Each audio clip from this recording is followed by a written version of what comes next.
Eka. Di sini saya ingin mempresentasikan hasil PPT saya, yaitu penata laksanaan tentang pertusis.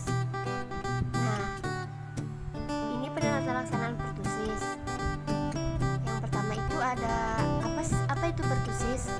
Pertusis adalah suatu infeksi akut saluran nafas yang mengenai setiap penjamu, yang rentan tetapi paling sering dan serius pada anak-anak.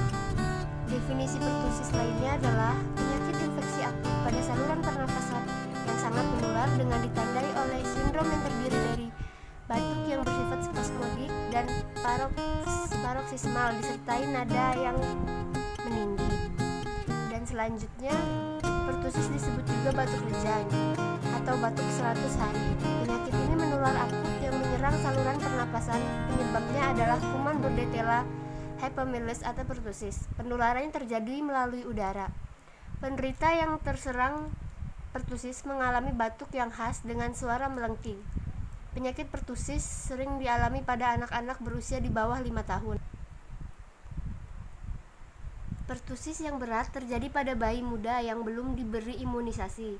Setelah masa inkubasi 7-10 hari, anak timbul demam, biasanya disertai batuk dan keluar cairan hidung yang secara klinik sulit dibedakan dari batuk dan pilek biasa. Pada minggu kedua, timbul batuk paroksimal yang dapat dikenali sebagai pertusis. Batuk dapat berlanjut sampai 3 bulan atau lebih. Anak infeksius selama 2 minggu sampai 3 bulan setelah terjadinya penyakit. Diagnosa pertusis itu seperti apa? Curiga pertusis jika anak batuk berat lebih dari 2 minggu, terutama jika penyakit diketahui terjadi lokal atau tanda diagnostik yang paling berguna. Batuk paroksismal diikuti suara whoop saat inspirasi, sering disertai muntah, pendarahan subjonktiva, anak tidak atau belum lengkap diimunisasi terhadap pertusis. Bayi muda mungkin tidak disertai whoop, akan tetapi batuk yang diikuti oleh berhentinya napas atau sianosis atau napas berhenti tanpa batuk. Periksa anak untuk tanda pneumonia dan tanyakan tentang kejang. Di sini ada manifestasi klinis pertusis. Pada pertusis, masa inkubasi itu adalah 7-14 hari. Penyakit berlangsung 6-8 minggu atau lebih berlangsung dalam stadium, yaitu stadium kataralis atau stadium prodromal atau stadium proparoksimal. Dan yang kedua ada stadium paroksimal atau stadium spasmodik. Dan ketiga ada stadium konvalesens.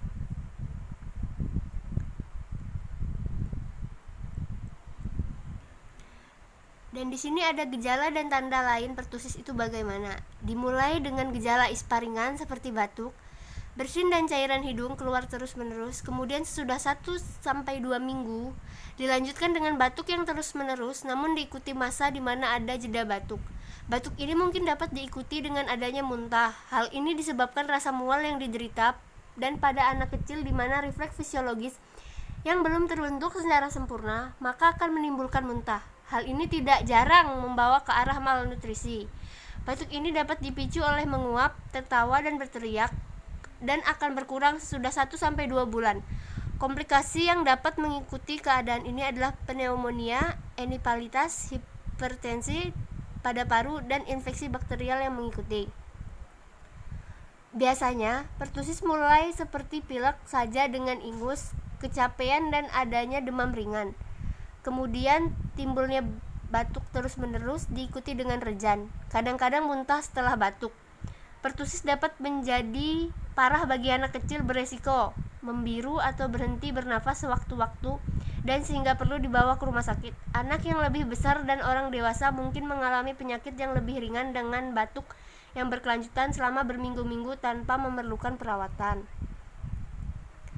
Dan pencegahan penyakit pertusis, yaitu diberikan vaksin pertusis yang terdiri dari kuman Bordetella pertussis yang telah dimatikan untuk mendapatkan imunisasi aktif.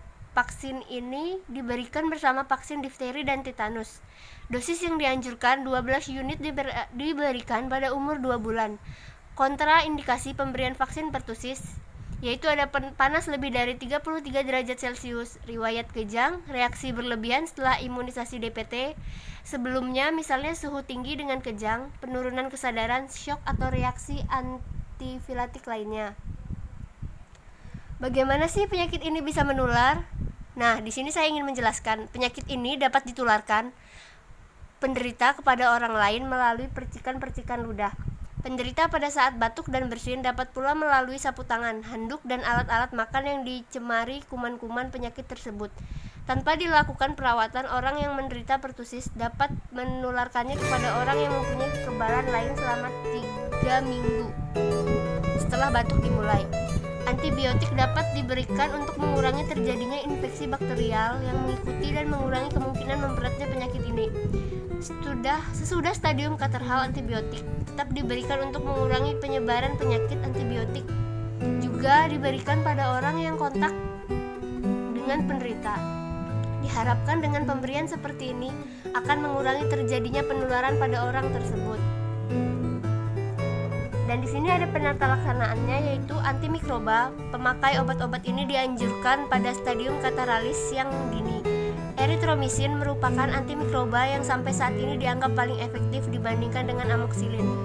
Chloramphenicol atau tetrasiklin, dosis yang dianjurkan 500 mg per kilogram berat badan per hari, terjadi dalam 4 dosis selama 5-7 hari. Betamethasone oral dosis 0,075 mg LB/BB per hari. Hidrokortison suksinat atau sulocortef IM dosis 30 mg per kilogram berat badan per hari, kemudian diturunkan perlahan dan dihentikan pada hari ke-8.